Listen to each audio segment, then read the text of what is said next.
San Nadell. Yeah. It's great to be doing stand-up at something like this. I think it's a really good event. I still consider myself a relatively new comedian. I've only been doing stand-up for about a year or so. But I think that I've been a comedian for long enough where I can say this, and I think I can say this for all my fellow stand-up comedians. For you non-stand-up comedians, please stop giving us stand-up advice. Like, we appreciate it, we appreciate the support, but you are not helping us.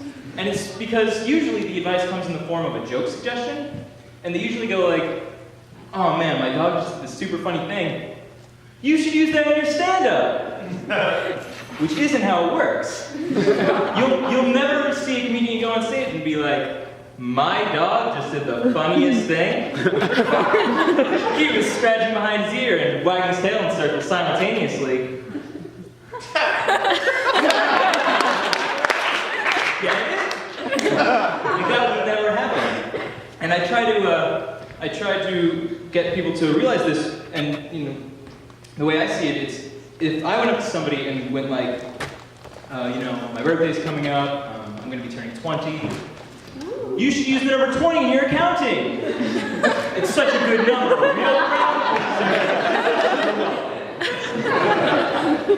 So I am red, green, colorblind. Yeah. That wasn't the funny part. He's different.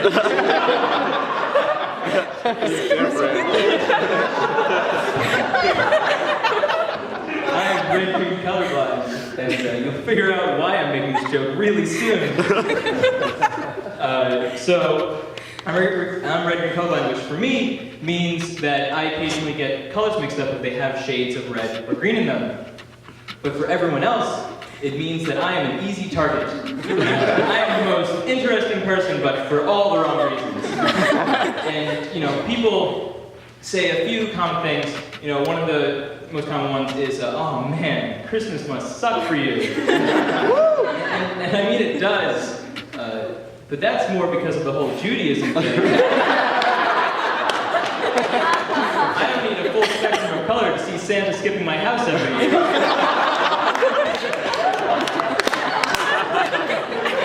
Something else that usually happens is people will play this game, and I don't know how this happened, but apparently everyone who's not colorblind knows this game called What Color Is My Shirt? Where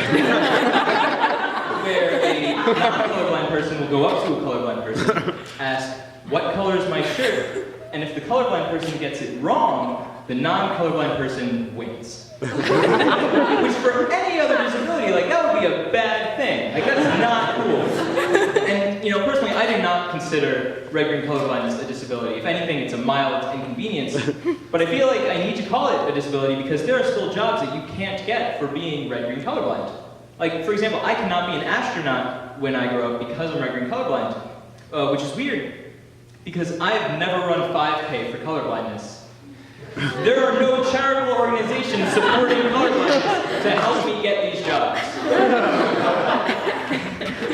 And and I was trying to think what would an organization for colorblindness be like? And all I could think of was a commercial featuring Sarah McLachlan holding a small dog.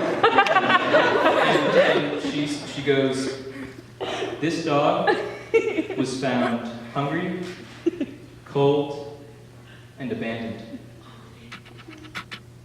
And colorblind.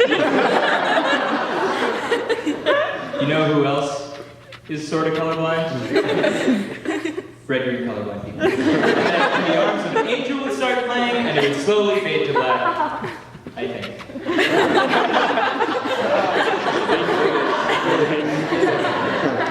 I like America. But I don't know if I'm ready to commit. America's my country, but I wouldn't call it my country 'tis of thee, And though there are certain times when I like America more than others, and it's usually when I'm comparing America to another country. And so I'll take the example of New Zealand in this case. And let me say right off the bat that in my mind, New Zealand is the Delaware of countries. It's small, and every now and then you meet someone who claims to have been there, but in the back of your mind, you know it doesn't exist. Has anyone here ever been to Delaware, or has You've been to Maryland, get over it.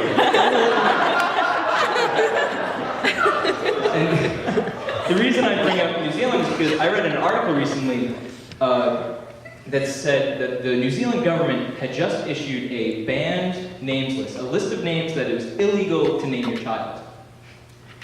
And names on this list included Queen Victoria, V8, and anal. And in my mind, the only reason you come out with a list of banned names is if too many people in your country have these names. You know, it's like the first day of school and the teacher's like, all right, Charlie, okay, Catherine, anal? Which one? This happens every year. In the same article, there was a story about how there was a 9-year-old girl from New Zealand who was taken away from her parents because they named her Tallulah Does the Hula from Hawaii.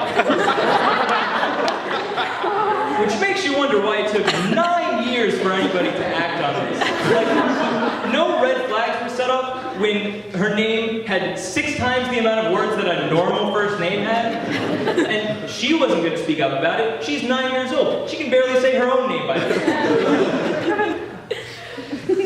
And, you know, it's things like that that really make me appreciate living in America. And I can say that I am proud to represent the green, white, blue of this country. Nadell, thank you.